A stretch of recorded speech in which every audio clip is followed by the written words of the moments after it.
It's great to be here. I'm very honored to have an opportunity. It's tough to follow Danny, though. Boy, really impressive stuff they're doing. But my presentation actually will be, I think, a very good complement to his piece, because I'm going to approach it more from the business aspect. And to that point, super excited to be here. I just spent 3 weeks in Japan, Hong Kong, Taiwan, Beijing, and last week in Sao Paulo, Brazil. And I've spent a lot of time with companies. I'm in the field, so it's less theorizing. It's all about action and what we're seeing. And I was just blown away by what we've seen over the last, just in the last 3 weeks, how much they've advanced in the different cultures and the different environments. Very impressive. And to that point, I started back in Watson in 2014. When we first started our Watson group. And since then, I've worked in 31 countries. I've been with hundreds of organizations, government agencies. And we started with the art of the possible. But if there was one thing I left you with today, it's the art of the doable.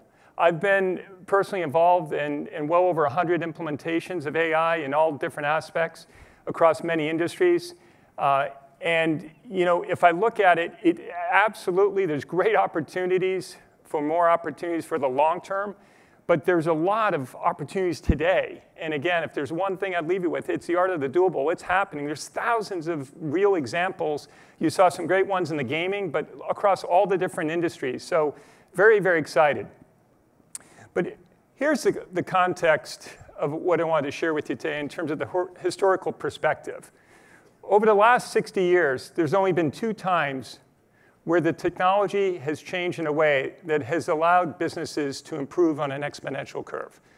The first was Moore's Law, as we all know, processing doubles every 18 months. Then came Metcalfe's Law, where, without getting to the finer points of the formula, it said that the value of the network is equal to the square of the nodes. And that gave rise to platform companies, think Google. And there's no doubt that this has had a profound impact on business and society, but there's more to the story. And to that point, I want to talk to you today about 3 areas. The first is, we believe at IBM, this is another one of those rare moments where we're going to have that exponential impact. And we're referring this as the learning era. It's all this knowledge, some of the stuff Danny talked about, some of the prior presentations. I mean, the technology is amazing, all these exponential technologies. But the point is, these are going to be learning systems. You even heard Danny refer to how they were training and how many days they trained. But these are knowledge systems. These are expert systems. And that's going to be key as we move forward in this area. So we then look at some real examples. Again, I'm in the field. I want to talk about real examples. So I've got a couple examples of some industries as well as some social good, so to speak, opportunities. Again, a big part of our role is to make sure that we're not only using this technology for business, but also helping tackle some of society's biggest challenges. And then lastly, again, with my experiences, I just wanted to share. I don't have all the answers, but I have a lot of experience just with these compendium of lessons learned, best practices. And I'm going to share some of that as I go through my presentation. So let's start with AI, right? AI is everywhere. We can debate, how fast it's being adopted, but it's not a question of whether or not it's here. It's here. And I think there's a lot of discussion about how do you take advantage of it. But just fundamentally, you can't wake up without seeing lots of articles every day on your phone about what's the new trend today. And so as I look at it from just being at home every day, listening to music, Siri, Alexa, right? Interacting with your bank, looking for a job. If you're an employer, reviewing candidates, right? Filing tax returns. AI is inevitably going to be part of a lot of that interaction.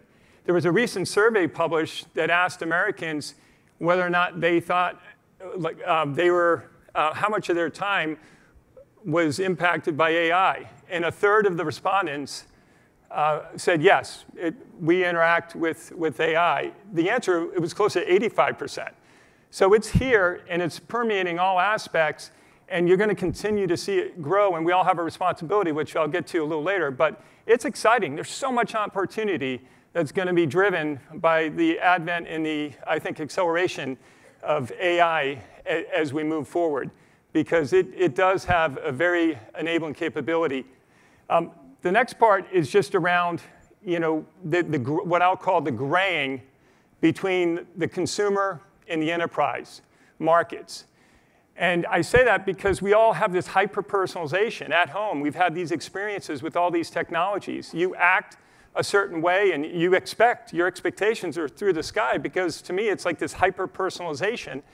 And now you go to work, or if you're a consumer or customer, you've got a certain level of expectation. So the point for the business is, you've got a really a call for action here. Are you going to let it be done to you by your competitors in terms of how you service your customers? Because customers are going to have more and more choices. And it's not just the traditional competitors. There's a lot of competitors that we've seen time and time again. They're going to penetrate the market. So there's a real call for action. If you're a company, do you want to be a first mover, a fast follower? And if you're too far behind, I would worry, because I think this is, again, so many proof points in these different industries of how this technology is making a difference. Data. Data, data, data. We've been talking about data for years, but as you know, the absolute explosion of data, there's more data and information than we know what to do with for the first time.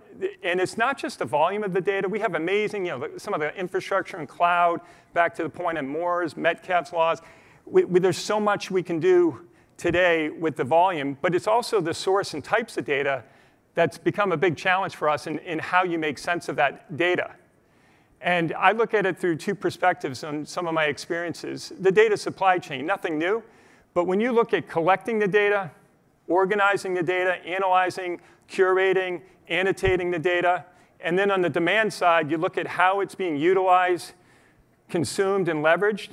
And a lot of this is from a business process perspective. As cool as the technology is, from a business perspective, supply chain, finance, HR, it's how are you going to help me reimagine my work process? So that's the other aspect that's very important from the data side. But it's not like we've been sitting around for the last several years. There's a lot of great advanced analytics and other capabilities, data, product, software, from all different types of companies. But the point is, with all of this collection of data, especially at IoT, it's just cranking out lots of data. How do you make sense of it? And to the second point, I think even a bigger challenge is just how you access the data. I mean, we could talk about the different statistics. Data is doubling every 12 months, 18 months. But one of the important parts of that is looking at how much of that data is accessible. They say over 88% of the data is dark data, invisible data, data that's going to waste because you can't access it. It's data that humanity has encoded in language and unstructured information. And the problem is programmable systems can't access it. You have to think like people to be able to access. And that's where AI comes in, natural language processing, machine learning, so you can finally access that data to gain the insight and ultimately the knowledge. Because back to my point about this learning era in knowledge, this is all about curating the data and using it so you can understand the patterns and how you can use that in very tangible ways, whether it be business or for social good purposes. So there's a lot of continued opportunity here. So if we believe that AI is the engine, data's the rocket fuel to that, now let's talk about AI. At IBM, we view AI as augmented intelligence. It's this new partnership between man and machine to help you enhance, scale, and accelerate human expertise. If we look fundamentally at the field of AI, it uses neural networks and other techniques to learn from the data in real time, right? It allows machines to draw inferences much like humans do. It can do deductive reasoning, inductive reasoning, at some point maybe abductive reasoning in the future. And then you look at these reasoning engines, and really fundamentally at the core of it, it understands the data. It applies reasoning logic to the data to help make conclusions. It learns from the data. Systems like Watson, they never forget, so they get smarter and smarter. And then you interact and help you interact in natural language ways. So there's a lot of power of how we can go from one end of the spectrum to the others. So in terms of practical uses, you've heard some yesterday. You'll hear some over the next couple days. But we look at language translation. We look at image detection, facial recognition. We call this, or consider this, narrow AI, because it's a single task, and it's in a single domain. Now, if you look in the middle around broad AI, and I have a little comment there, we're here because to now expand AI, we're going to have to look at it differently. And the AI community has several challenges. Some Danny alluded to around, the presenter before Danny talked about small data sets and learning from large data sets. And that's one of the challenges. But let me share 3 other challenges. The first is explainability of AI. And that's been a hot topic as of late. So these neural networks are amazing, what you can do. But there's more and more a need to say, what happens in these neural networks? How do you collect the data? Where does it come from? Analyzing, curating the data, running it through, or pumping it through the algorithms, and then coming up with these decisions. So part of it's this explainability. So there are solutions in the market. At IBM, we released AI OpenSphere, which basically gives you an opportunity to basically log and track and audit what happens in that neural network. And then you look at other parts of what we're looking at in terms of these neural networks. And the next part is AI is fragile. And that if you look at AI, you can, again, amazing what we can do, but you can introduce noise. You could introduce noise in the form of, you could fool the system to think a giraffe is a bus. You could fool it to think a stop sign's a different shape stop sign. Or I should say a different shape of sign that's not stop sign. Could be yield or something else. So there's a lot of focus on that, it's fragile, and then you take it up a level and you look at these networks themselves, and if you have intrusion in those networks, it's at a much bigger scale. So security to the core will remain to be a focus for everybody, as it should, but that's a big challenge that we'll continue to work on and evolve over time. And then the last is AI and ethics. And a big part of that discussion is around bias. You heard earlier, everyone has a natural bias, right? And when you start to train these systems, it's no different than everyday life without some of these AI systems.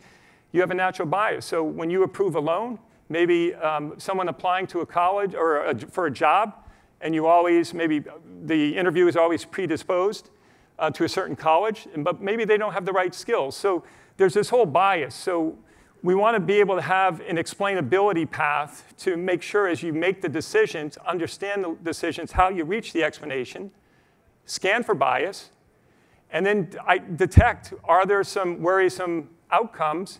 And if so, can we adjust some of the modeling so that we mitigate or if not remove the bias? So that's going to continue to be a big focus as we move forward. And then lastly, from if you look off to the right, you'll see the 2015 beyond, and that's more the general AI. And we feel we're years away from that because without getting into too much of the details, when you think of understanding and having this knowledge, right, we're very good at that. These AI systems are great at knowledge. When you start applying the advanced reasoning, that becomes a little more difficult to be able to pick up models and go from a single task or a single domain into multiple. So there's a lot more to be done. We're excited, but we view that as being a little ways off. So let me walk through 2 quick examples. The first is Autodesk. I think everyone's familiar with Autodesk, leading software company focused on CAD. And their business challenge was they wanted to accelerate their business model shift to software as a service. So they now needed to provide 24/7 support. They anticipated a significant spike in interest. And they also just had some basic things they wanted to improve, like customer service. They've always been top rated in the customer service. But as everybody, they want to continue to evolve and transform. So we work with them on a virtual agent. We call it Ava. It's using Watson. And we've been able to draw incredible benefits from this effort. In particular, one of the key things for them was resolution time. We've improved resolution time by 99% to free up their agents to spend more time on the more strategic and other types of problems and strip away some of the more menial frequently asked questions. They've seen a 10-point rise or improvement in their customer scores. Again, the 99% improvement on response times or resolution times. And as you would expect, they drove down cost. The next is Woodside. I've had the good fortune of working with Woodside for over 4 years now. And we started with their CEO, Peter Coleman, and we were thinking about all the different use cases of AI. And they're a very sophisticated company. They're one of the biggest in Australia, based in Perth. And although we came up with all the use cases, their first use case was around lessons learned. Sounds interesting, but might not be the one you would think at the top of the list. But the point there is they're in an industry that spends billions, if not tens of billions of dollars on programs that span potentially decades. They have incredible amounts of data, 30 years of data, institutional knowledge, and they also have a set of engineers who have all this incredible knowledge in their heads, and they want to make sure they tap into that. And so we, using Watson, built a system, this knowledge management system. It was agile, design thinking, MVP, from ideation to production in 4 months. And now their engineers have at their fingertips. They can ask it any frequently asked questions. Maybe they're building an offshore platform and they have some security or engineering concerns around safety. So anyone can, at their fingertips, ask any series of questions, whether it be frequently asked or long tail type questions. And one of their big business drivers was to reduce safety incidents, and they've reduced it by 25%. So I'd love to have more time. I'm here for the next several hours. I'm happy to talk to you offline. But again, it's the art of the doable. This is here today. And for those baseball fans, the Red Sox won this year. There's a lot of singles and doubles. We all want the home run, but you can do a lot with singles and doubles. And there's a good combination out in the market. But I just wouldn't, you hear so much about it, some of the points we mentioned. Is there much more to do? Absolutely. But we've accomplished a great deal, and I think we've learned a great deal as well. Shifting gears, business is a top priority. But at IBM, we're also, like many other companies, very focused on our social stewardship and our responsibility. And so we've worked on several initiatives. We spend $6 billion a year on research and development, and we're hyper-focused, whether it be education, providing better healthcare opportunities, or many of the examples you see up here. We all feel we have that responsibility, and we'll continue to do that. So there were two quick programs I wanted to just share with you. One was the Healer, and that was born out of our IBM Research and Development facility. And the point of the Healer was we had some data scientists, as we always do. We're always thinking about the next thing. And they wanted to figure out how we could better access very difficult communities that are hard to reach via social networks. So we kind of built a social network, and we wanted to communicate, let's say, homeless youth. They turned out to be a very difficult population to reach. And maybe there's some awareness and education, HIV. So how can we use this technology to reach that community with timely information for their well-being? Another was in Australia, what we call the Australian Crisis Tracker, and a little different flavor. But the focus there was they wanted, the government, the Australian government, wanted a better way to dispatch their critical resources after a natural emergency or any emergency. So they looked at different corpus of information like Twitter streams and better analyzed it, understood the patterns, so they could better deploy those emergency resources to where it's most needed in the country. And though they just started, they've had some great success. They piloted it on the brush fires in 2013 and 14. So I wanted to close with three thoughts for you. The first is we believe we're at another one of those very special moments. Again, this era of learning, of this knowledge systems. And with that, we think we all have a tremendous opportunity, each of us, to influence and have an impact not just on business, but society. And then you look at just AI in general. It is not a question of, is it going to happen? It's here. It's just, how fast is it going to happen? In my experiences, I look at it through three lenses. I look at it from a geography. Some nations I've worked with, some countries, they have aging populations. They need to continue to differentiate through innovation and productivity improvements through innovation. So they have a different purpose. Some industries, if you look at financial services, in my experiences, telco, industrial, like auto companies, they're already very digitally enabled. And there's a lot of opportunities to use this technology today. And then I look back to the points about the social good. I think there's a lot of opportunities to continue to work together. Second point, I believe AI will have as transformational impact as the internet did 20 years ago. I think every company, small, medium, large, should have an AI strategy. And please, I've seen it too many times. It's not an IT-only exercise. It's a company's exercise in strategy and responsibility. If you listen to what you heard yesterday, today, and you'll hear later on, it comes back to this is going to be that transformational. And it's not just AI. It's advanced analytics. It's all the pieces. It's data.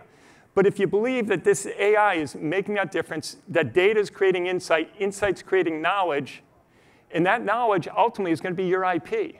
20% of the world's data is searchable via the web. 80% is not. That's your data if you're a company out here, right? Government agencies, businesses. The secret sauce is how do you take the 20% and the 80%? Because, again, all that data is going to create knowledge. You can monetize it. And that should be viewed as IP. And that's a very different paradigm than you might have been accustomed to in the past. Maybe some, you're way ahead of it. And then lastly, and most importantly for me, is everyone has a role. Everyone has a seat at the table. Again, I've been to 31 countries, talked to a lot of government agencies, and it's incredible. Everyone does have that general stewardship view that we need to make this better, this world better. And there's a couple different aspects. One is the education and skills. You hear a lot of debate about man versus machine. At the IBM, we're very much in the man and machine. We've got lots of examples. And that's important because we want to make sure we, as any company should, our competitors included, we want to make sure that everyone is equipping the people today with the right skills and capabilities to be successful moving forward. And we want to make sure, like others, no one's left behind. The second is when you look at everything we just talked about the trust and transparency, we want to make sure that we understand how these systems are being trained. We have that responsibility. And related to that, I talked earlier about the bias. We want to make sure that we continue to look at how these systems are not only trained, but what is our responsibility around the ethics on how these systems all come together. So with that, again, we're all at the table. We all have a responsibility, and our job should be to pave the way for generations to come. So my final point, behind me, you see the Tom Watson Jr. quote. He was the son of the founder. He made that statement back in 1960, so well over 50 years ago. And I think those words ring true today as they did back then. And the reason being is, again, it's this partnership between man and machine where we're maximizing each other for the benefit of society. And I think there's a tremendous way to go, but I think we already have those proof points. Again, the art of the doable. And I think it's just on all of us to continue to pave the way, because I look at AI as just the next stop. We've had a rich history of evolution of technology over the last several years and decades, and this is just the next part of the journey. So with that, thank you very much.